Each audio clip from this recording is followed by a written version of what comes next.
Kita langsung mulai saja. Bismillahirrahmanirrahim. Assalamualaikum warahmatullahi wabarakatuh. Perkenalkan, kami dari kelompok 9 yang beranggotakan saya sendiri Pak Istiaf Al-Faris, kemudian ada Dika Wahid Hidayat, Fakhri Husaini, dan Fadrul Falah. Adapun materi yang akan kami bahas yaitu pemikiran ekonomi menurut Muhammad Bakir As-Sadr dan Mahmud Talegani. Next. Mungkin akan disampaikan oleh presentasi yang pertama. Pada saya persilakan. Baik, terima kasih. Yang pertama ada biografi Muhammad Bakir As-Sadr. Next slide. Pertama, Muhammad Bakir As-Sadr dilahirkan di Akademiyah Baghdad pada 25 Zulqa'dah 1353 Hijriah atau bertepatan dengan 1 Maret 1935 Masehi. Beliau merupakan cendekia muslim yang jenius, faqih dan terkenal di kalangan awam maupun kalangan pelajar. Bakir As-Sadr berasal dari keluarga Syiite dan menjadi salah seorang pemikir kebangkitan intelektual di Najaf pada antara tahun 1950 sampai 1980. Kebangkitan intelektual ini sangat berpengaruh dalam aspek politik di kawasan Najaf dan Timur Tengah pada umumnya. Muhammad Bakir As-Sadr menuangkan pikiran-pikirannya ke surat kabar dan jurnal-jurnal, serta buku, terutama buku ekonomi, sosiologi, teologi, dan filsafat. Buku karya Bakir As-Sadr yang terkenal ialah buku Falsafatuna dan Iqtisaduna. Buku Iqtisaduna merupakan karya populernya yang secara kental mendudukkan ekonomi Islam dalam pandangan agama yang dilandasi tauhid.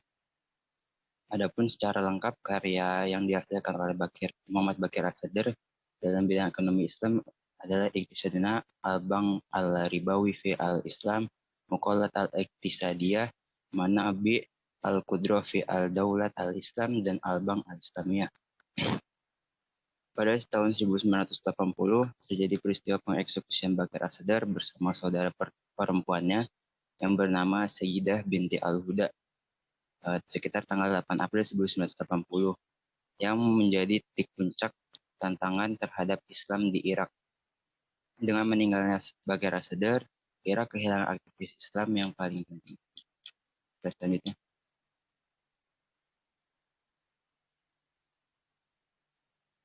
Juga ada pemikiran ekonomi Muhammad Bakir As-Sadr. Selanjutnya. Lanjut aja. Pertama ada konsep ekonomi. Berkaitan dengan ekonomi, Bakir As-Sadr telah membuat konsep ekonominya melalui bukunya yang fenomenal, yaitu Iqtisaduna atau Ekonomi Kita, yang kemudian menjadi mazhab tersendiri. Menurut mazhab ini, ilmu ekonomi tidak pernah bisa sejalan dengan Islam. Ekonomi tetap ekonomi dan Islam tetap Islam. Keduanya tidak akan pernah dapat disatukan, sebab kedudukannya berasal dari filosofi yang saling kontradiktif. Yang satu anti-Islam, satu lainnya Islam. Dengan adanya perbedaan filosofi akan berdampak pada perbedaan cara pandang keduanya dalam melihat masalah ekonomi.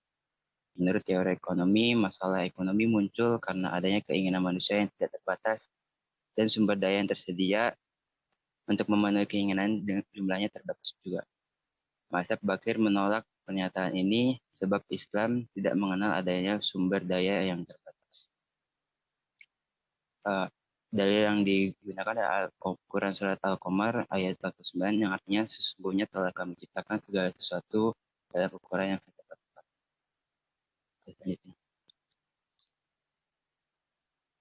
Maaf sebelumnya.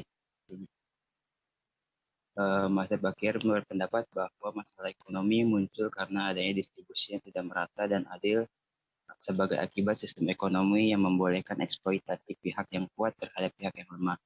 Karena itu masalah ekonomi muncul bukan karena sumber daya yang terbatas, tetapi karena keserakahan manusia yang tidak terbatas. Sebagai gantinya ditawarkan istilah baru yang berasal dari filosofi Islam, yakni iktisodi. Iktisodi bukan sekedar terjemahan dari ekonomi. Iktisodi berasal dari kata bahasa Arab yakni qasd yang secara harfiah berarti equilibrium atau keadaan sama, seimbang atau pertengahan. Boleh kita tanya. Berikutnya ada hubungan kepemilikan.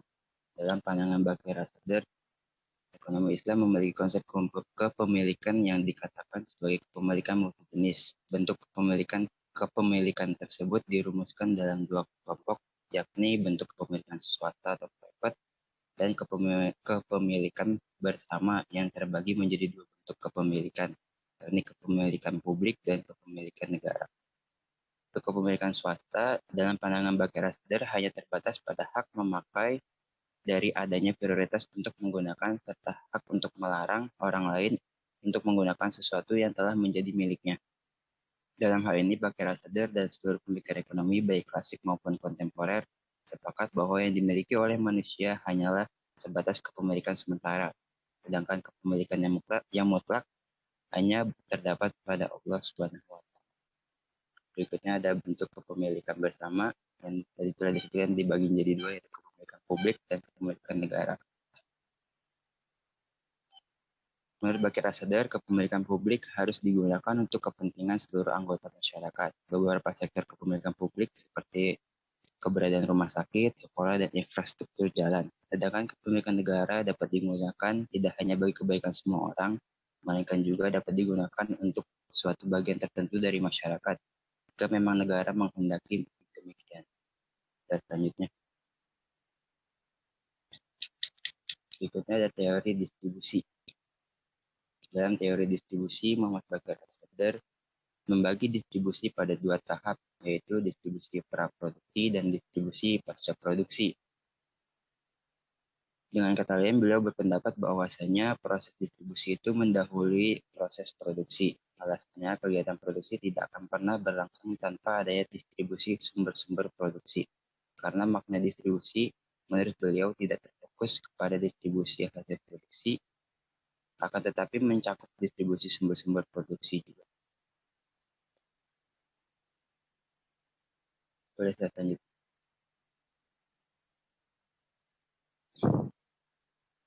Ketika membahas permasalahan teori distribusi praproduksi, Muhammad Bakir Sadr membagi sumber-sumber produksi ke dalam 4 kategori. Yang pertama, tanah merupakan unsur yang terpenting dalam kegiatan produksi. Yang kedua, substansi primer, di berbagai mineral yang terkandung di kulit bumi, batu bara, belerang, minyak, emas, besi, dan lain sebagainya. Yang ketiga, aliran air atau sungai. Salah satu unsur penting dalam kehidupan material manusia yang berperan besar dalam produksi dan sistem perhubungan agrikultural. Yang keempat, berbagai kekayaan alam lainnya terdiri atas kandungan laut seperti mutiara dan hewan-hewan laut, kekayaan yang ada di permukaan bumi seperti berbagai jenis hewan dan tumbuhan, kekayaan yang tersebar di udara seperti berbagai jenis burung dan oksigen. Kemudian pendapat Bakir Sadr tentang distribusi pasca produksi berdasarkan kepada teori skala atau perwakilan. Perwakilan yang dimaksud di sini adalah pemberian sarana kepada pekerja untuk mendapatkan pemasukan bagi pekerja dan pemilik sarana. Kegiatan distribusi terutama kekayaan dalam pemikiran Muhammad Bakir Sadr merupakan kritik atas sistem ekonomi kapitalis.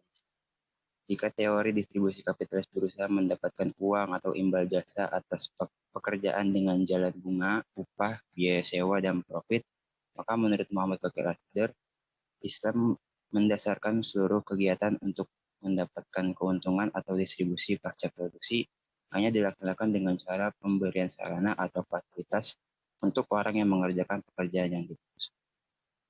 Slide berikutnya akan dilanjutkan oleh pemakai lain.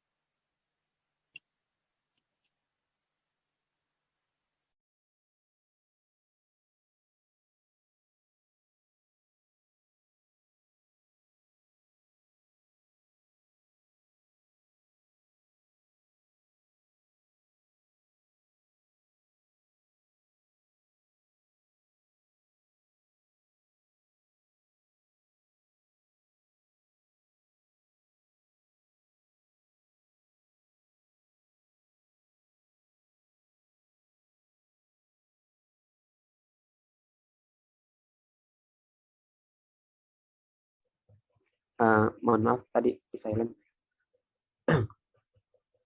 Jadi peran negara dalam mengalokasikan sumber daya itu tujuannya untuk mencapai keadilan. Nah, hal itu dapat dicapai melalui berbagai fungsi. Ada yang pertama, distribusi sumber daya alam kepada para individu, didasarkan pada kemauan dan kapasitas kerja mereka. Kemudian yang kedua, ada implementasi aturan agama dan hukum terhadap penggunaan sumber. Serta yang ketiga, menjamin keseimbangan sosial. Nah, ketiga fungsi negara ini penting banget karena adanya konflik yang mungkin muncul karena adanya perbedaan kapasitas yang bersifat alamiah antar individu. Oleh karena adanya perbedaan tersebut, maka pendapatan akan berbeda pula, dan hal ini mengarah kepada terbentuknya kelas ekonomi. Nah, negara lebih diharapkan untuk dapat memberikan jaminan terciptanya standar hidup yang seimbang bagi semua orang daripada distribusi pendapatan yang merata.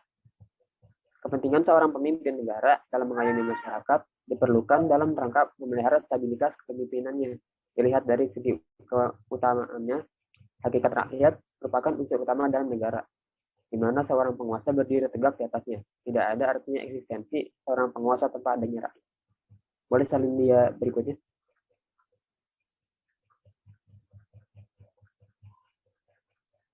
Nah, jadi menurut Muhammad Bakir As-Sadr, hal ini dapat dicapai dengan mempromosikan persaudaraan. Itu bisa dicapai melalui pendidikan, diantaranya anggota masyarakat, dan dengan kebijakan pengeluaran publik. Misalnya, melalui investasi di sektor publik tertentu yang diarahkan pada pemberian bantuan kepada kaum miskin, serta melalui regulasi kegiatan ekonomi untuk menjamin tegaknya kejujuran dan praktik-praktik yang bebas dari eksploitasi. Pentingnya menjamin keseimbangan sosial dan keamanan bagi semua orang berdasarkan pada prinsip bahwa semua sumber daya alam dan hasil harus dinikmati oleh siapa saja. Negara, karena telah mendapat amanah berupa kepemilikan, menjadi terikat pada tugas penjaminan itu dengan cara menolong mereka yang tidak dapat menolong diri mereka sendiri. Pemerintah memiliki tanggung jawab untuk memberikan jaminan sosial bagi setiap rakyatnya, terlebih lagi kepada rakyat yang masih hidup dan kekurangan. Jaminan sosial dapat diberikan negara berupa bantuan sosial, asuransi sosial, akses pendidikan, kesehatan, dapat pekerjaan, dan lain-lain. Salin dia berikutnya.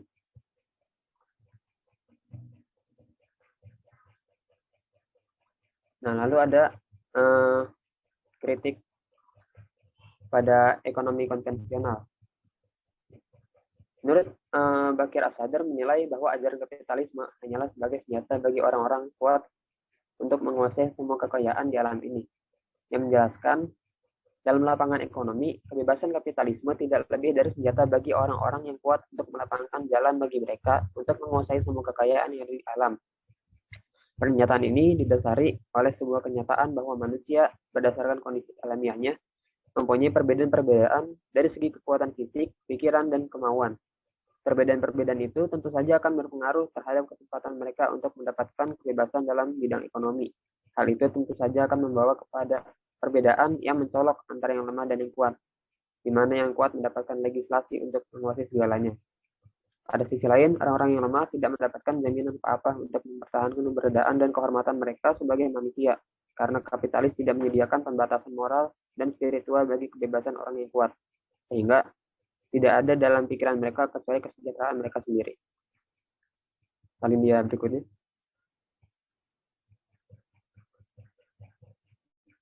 Untuk slide ini akan dijelaskan oleh Fajrul Falah.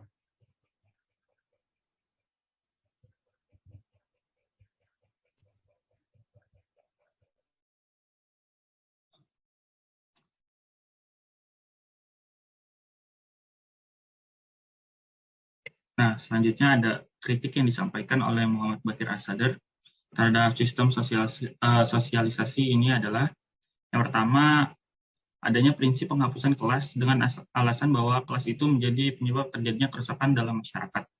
Yang kedua, ada kekuasaan diktator, di mana hal ini dilakukan untuk menghapus segala jenis pemikiran kapitalisme dari mental dan pikiran. Yang ketiga, ada penguasaan oleh negara terhadap sarana-sarana produksi, di mana pada akhirnya semua faktor produksi hanya dimiliki oleh penguasa.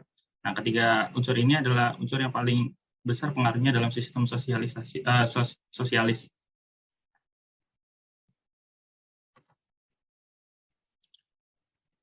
Selanjutnya ada biografi Syahid Mahmud Telegani. Syahid Mahmud Telegani, beliau ini dilahirkan di desa Goliat, distrik Tali, Taligan, Iran Utara 5 Maret 1911. Beliau ini merupakan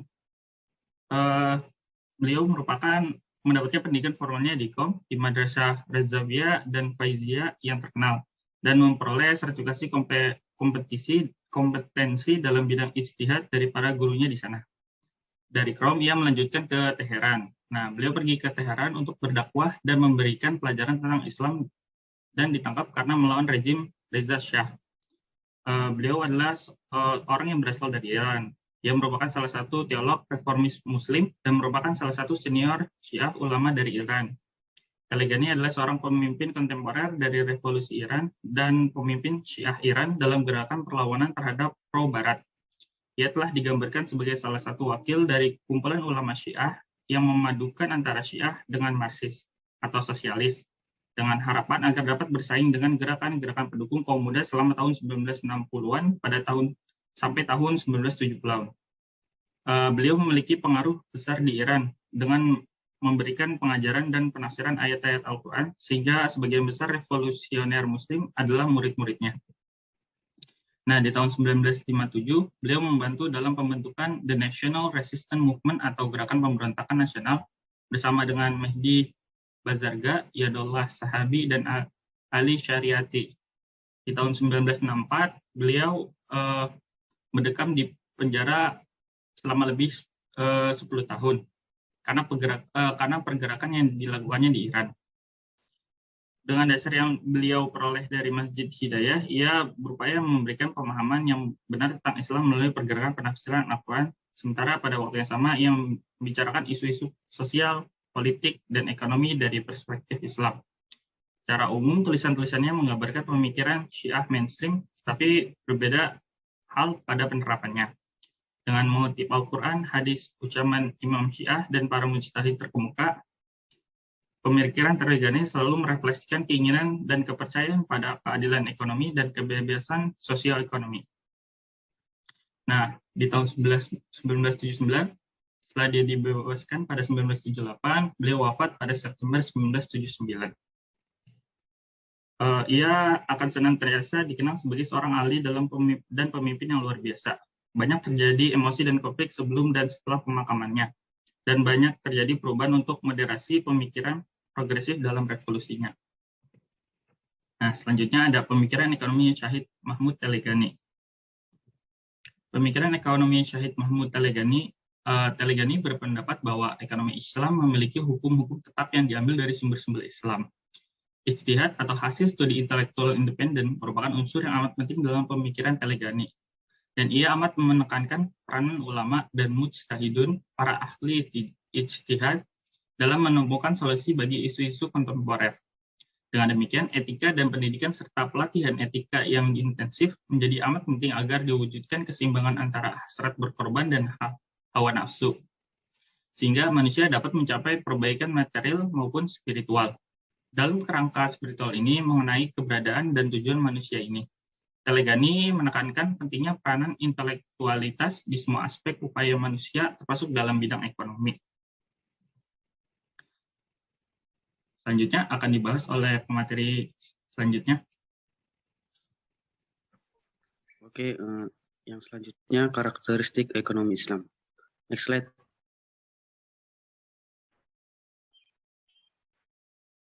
Karakteristik ekonomi Islam dibagi menjadi 4.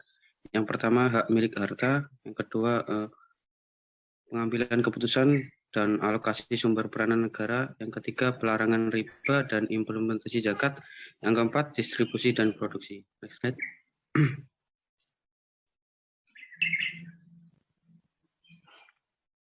Yang pertama, hak memiliki harta. Ini adalah persoalan yang paling cocok yang dibahas oleh Talegani. Manusia sebagai khalifah Allah Subhanahu wa Ta'ala di muka bumi diamanahi olehnya untuk mengelola bumi dengan hak untuk memiliki yang terbatas dan tersebut. Bersyarat pembatasan tersebut menurut Talegani diatur menurut 3 tingkatan, yaitu pertama melalui keimanan dan hati nurani seseorang atau tingkat individual, yang kedua melalui aturan hukum, dan ketiga melalui campur tangan pemerintah. Next slide. Yang kedua, pengambilan keputusan dan alokasi sumber peranan negara. Negara diamanai untuk menjamin bahwa keadilan berlangsung di semua bidang kehidupan. Hal ini dilakukan negara dengan memikul tanggung jawab sebagai wali atau penyedia kesejahteraan publik. Menurut Telegani, negara memiliki kekuasaan untuk membatasi atau mengurangi hak-hak individu dalam menggunakan dan memiliki sesuatu demi menegakkan keadilan dan kesamaan demi kepentingan bersama. Tugas negaralah untuk mengawasi kepentingan para petani, kaum miskin, berkekurangan, dan tertindas dengan melaksanakan 4 terapi sederhana. Next slide. Selanjutnya, distribusi tanah yang tak digunakan dan tak digarap secara gratis kepada mereka yang mau menggarapnya. Negara harus menyediakan irigasi, benih, dan pupuk agar memungkinkan para petani memiliki tanah serta menerima pendapatan dari hasil kerja mereka. Kedua, batasi kepemilikan tanah dan beri petani hak untuk memiliki hasil panen. Mereka bukan sekedar menjadi pekerja yang baik bagi pemilik tanah. Yang tiga, jangan lagi memberi dukungan kepada para tuan tanah feodal yang memeras orang-orang miskin. Yang keempat, pungut pajak dalam bentuk zakat atau kharaj dari produk-produk tertentu dan dari para penggarap. Dan belanjakan pajak itu untuk membantu para petani dalam rangka menghidupkan tanah berikutnya. Next slide. Selanjutnya, pelarangan riba dan implementasi zakat. Saya serahkan ke pemateri selanjutnya. Terima kasih. Ya, baik, saya akan melanjutkan. Kemudian ada pelarangan riba dan implementasi zakat. Jadi oleh Sayyid Mahmud Talegani ini salah satu masalah sentral dalam ekonomi, yaitu persoalan uang dan peredarannya. Talegani melihat riba sebagai sesuatu pertambahan harta secara otomatis tanpa adanya produktivitas tenaga kerja, apapun definisinya. Definisi ini tidak hanya mencakup bunga uang seperti dipraktikkan oleh orang di masa hidup Nabi Shallallahu Alaihi Wasallam, melainkan juga transaksi yang dibayar di muka dan transaksi kredit. Secara umum dapat kita katakan bahwa riba adalah perolehan haram sebagai suatu larangan yang dinyatakan secara eksplisit oleh Al-Quran. Maka riba haruslah diimplementasikan ke dalam sistem ekonomi Islam. Talegani cenderung menetapkan lingkup yang lebih luas untuk riba, yakni setiap perolehan yang melibatkan eksploitasi. Next slide. Nah, adapun zakat bersama-sama dengan hukum atau seperlima, kharaj pajak tanah, dan kafarat berupa pajak denda. Dipandang oleh Talegani tidak hanya sebagai kewajiban agama, melainkan juga sebagai alat untuk memelihara kerjasama, distribusi yang adil, untuk memenuhi permintaan publik. Zakat juga didefinisikan sebagai bentuk tetap produk tanah, binatang piaraan, uang tunai, dan mata uang asing, serta logam mulia. Next slide. Nah, sebelumnya itu dari penjelasan tadi itu dapat dipahami juga bahwa Talegani menetapkan larangan riba pada cakupan yang lebih luas. Jadi setiap perolehan yang tidak ada produktivitas tenaga kerja. Terus dalam hal zakat, Talegani berpendapat bahwa zakat bukan hanya sebagai kewajiban agama, melainkan zakat juga sebagai alat untuk memelihara kerjasama negara dan masyarakat untuk memenuhi kebutuhan publik. Kemudian penjelasan tentang distribusi dan produksi. Sayyid Talegani mengatakan bahwa kerja dan kebutuhan merupakan penetapan kepemilikan harta, dan demikian pula keduanya menjadi dasar bagi hak distributif. Namun demikian, Talegani dengan cepat mengingatkan bahwa hak turunan itu baginya merupakan ciri khas sistem ekonomi Islam, bukan merupakan dasar bagi kepemilikan mutlak. Kepemilikan mutlak hanyalah atas produk hasil kerja saja. Dengan kata lain, orang yang memiliki buah dari kerjanya sendiri saja. Talegani mengakui tenaga kerja, modal, dan entrepreneurship sebagai faktor produksi. Setiap faktor produksi berhak mendapatkan imbalan jika memang berkontribusi dalam proses produksi. Next slide. Ya, mungkin hanya ini saja yang dapat kelompok kami sampaikan. Bila ada yang mau didiskusikan, kami akan membuka sesi tanya jawab. Pada yang ingin bertanya, bisa menggunakan fitur raise hand ataupun menggunakan kolom chat. Terima kasih.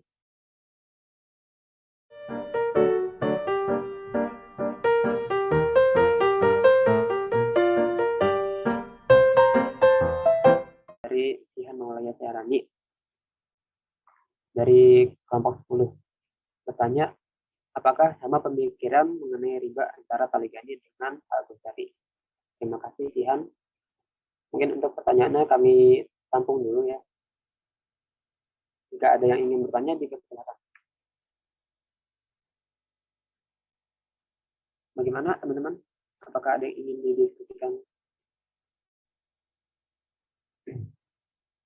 Mungkin untuk makalah juga kalian disiapkan jawabannya ya dari pertanyaan kan.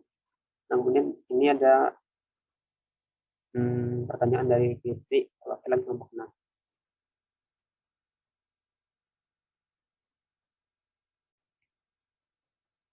Pertanyaan itu, Sayyid Taligani berpendapat bahwa ekonomi Islam memiliki hukum-hukum tetap yang diambil dari sumber-sumber Islam. Sebutkan sumber hukumnya apa aja. Oke, terima kasih Fitri.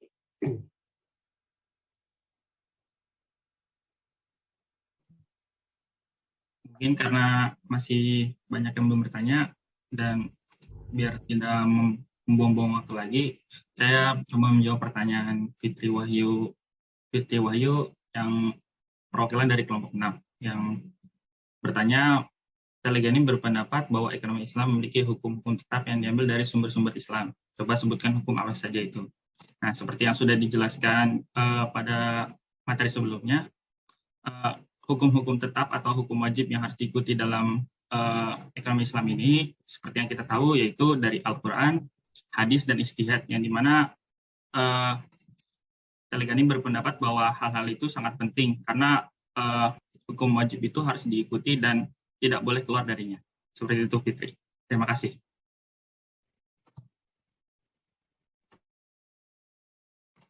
Bagaimana, Fitri? Apakah sudah terjawab? Dan bila teman-teman dan pemakaian lainnya ada yang ingin menambahkan, dipersilakan.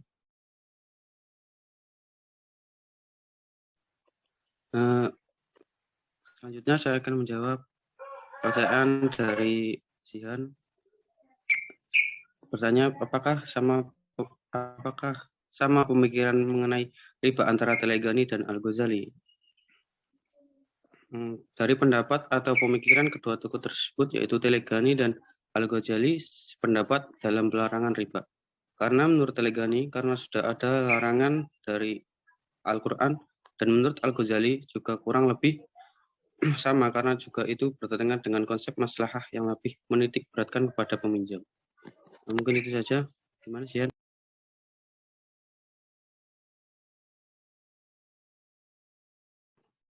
Mungkin saya ingin menambahkan sedikit jawaban dari Fahri Husaini, yang mana kalau dalam kitab Al-Ihya Ulumuddin, Imam Ghazali radhiyallahu anhu berkata, barang siapa yang sengaja di tangannya terdapat harta yang haram atau riba, maka tidak diwajibkan untuk ibadah haji baginya, dan tidak pula syah membayar kafarat atau ganti rugi yang berhubungan dengan uang, karena dia adalah seorang yang disebut bangkrut, walaupun tampaknya dia orang yang dipandang kaya raya, dan juga tidak diwajibkan untuk mengeluarkan zakat, karena makna zakat yang diwajibkan mengeluarkan yang halal. Nah, seperti yang kita ketahui, kalau menurut Imam Al-Ghazali, orang yang mengikuti yang mendapatkan riba itu tidak wajib untuk pergi haji dan lain sebagainya. Nah, kalau untuk pendapat Taligani, seperti yang sudah dijelaskan di materi sebelumnya, dia berpendapat bahwa setiap faktor-faktor produksi yang kita lakukan, ketika kita tidak melakukannya, dan setiap pertambahan yang dilakukan dari setiap faktor produksi itu merupakan hal yang riba. Nah, seperti itu.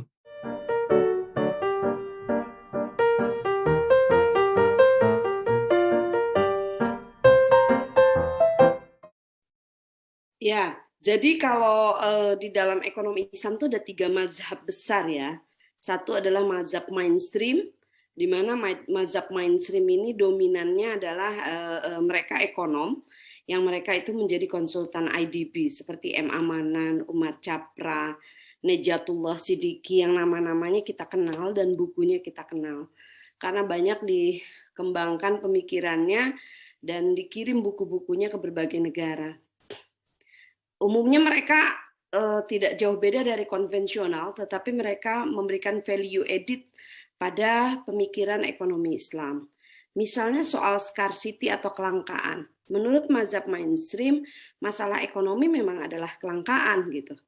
Nah, ini ada berbeda dengan mazhab Iktisoduna. Nah, ini membentuk mazhab sendiri, Bakir As-Sadr, Mahmud Talegani, dia membentuk mazhab sendiri yang berbeda dari mazhab mainstream atau mazhab mayoritas, ya.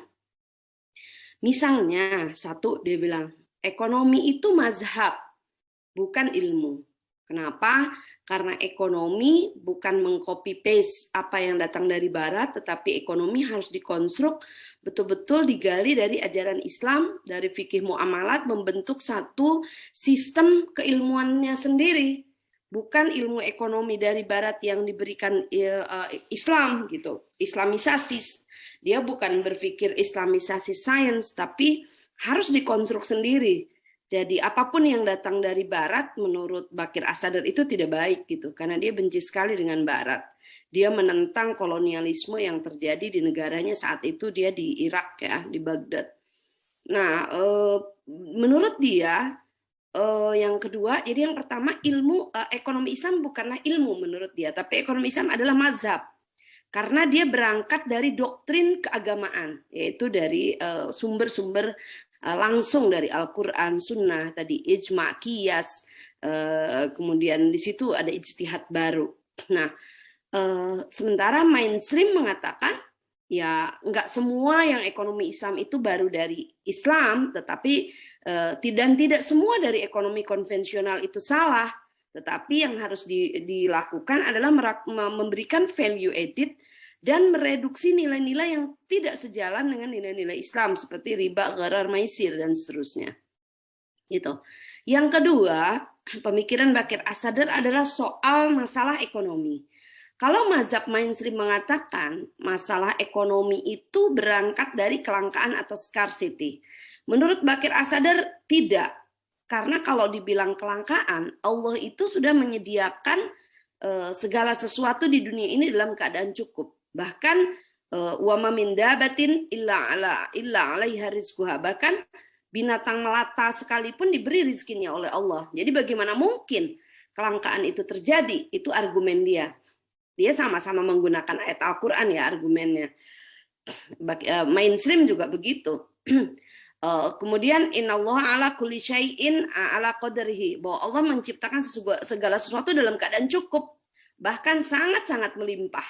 Jadi bagaimana dibilang kelangkaan adalah masalah ekonomi, dia bilang kayak gitu. Nah, sebaliknya kata Bakir As-Sadr, ada orang-orang yang selalu bermegah-megah, dan inilah orang-orang yang tamak, rakus, yang kadang-kadang mengeksploitasi hak-hak orang lain. Di dalam Al-Quran dikatakan alhaakumut takatsur hatta zurtumul maqabir. Bermegah-megahlah kamu. Banyak orang-orang yang bermegah-megah yang nggak pernah puas dengan kehidupan dunia. Inilah yang kemudian banyak melakukan eksploitasi. Nah, akibat ketidakadilan yang terjadi adalah kemudian akibat eksploitasi tersebut ada orang-orang yang tidak kebagian. Nah, inilah yang mungkin disebut oleh konvensional scarcity, tapi kalau menurut Bakir As-Sadr itu bukan masalah. Masalah itu muncul karena ketidakadilan ekonomi yang diciptakan tadi. Di dalam struktur ada masyarakat yang sangat menguasai dan ada masyarakat yang tidak menguasai kepada aset-aset potensial. Begitu. Jadi dia bilang masalah ekonomi adalah masalah ketidakadilan distributif, bukan masalah kelangkaan. Perbedaan-perbedaan itu terjadi antara mazhab mainstream dengan mazhab Bakir As-Sadr. Tetapi jangan salah, perbedaan itu karena mereka berbeda cara pandang, berbeda background. Bakir As-Sadr backgroundnya adalah memang dia adalah seorang fuqaha dan syiah. Dia bukan dari ekonom, tapi dia adalah ahli syariah. Sementara dari kelompok mainstream adalah ekonom yang mempelajari Islam dan mempelajari ekonomi syariah begitu. Jadi ada perbedaan background, ada perbedaan latar belakang yang membuat mereka berbeda. Tetapi semuanya sama-sama berargumen dengan Al-Quran dan Sunnah. Nah, soal keharaman itu sepakat. Semua kelompok mazhab baik mainstream maupun mazhab Iktisoduna terhadap pelarangan riba, gharar, maisir, itu adalah hal-hal yang identifikasi terlarang dalam ekonomi Islam, itu mereka semua sepakat. Sama seperti juga pemikiran Al-Ghazali, Ibnu Taimiyah, dan seterusnya, semua menyepakati no debat untuk masalah riba. Riba itu jelas dilarang, gitu. Dan itu juga disepakati oleh Bakir As-Sadr. Saya rasa itu, tinggal silakan lanjutkan. Baik, terima kasih kepada Prof. Rais Amalia atas tambahannya.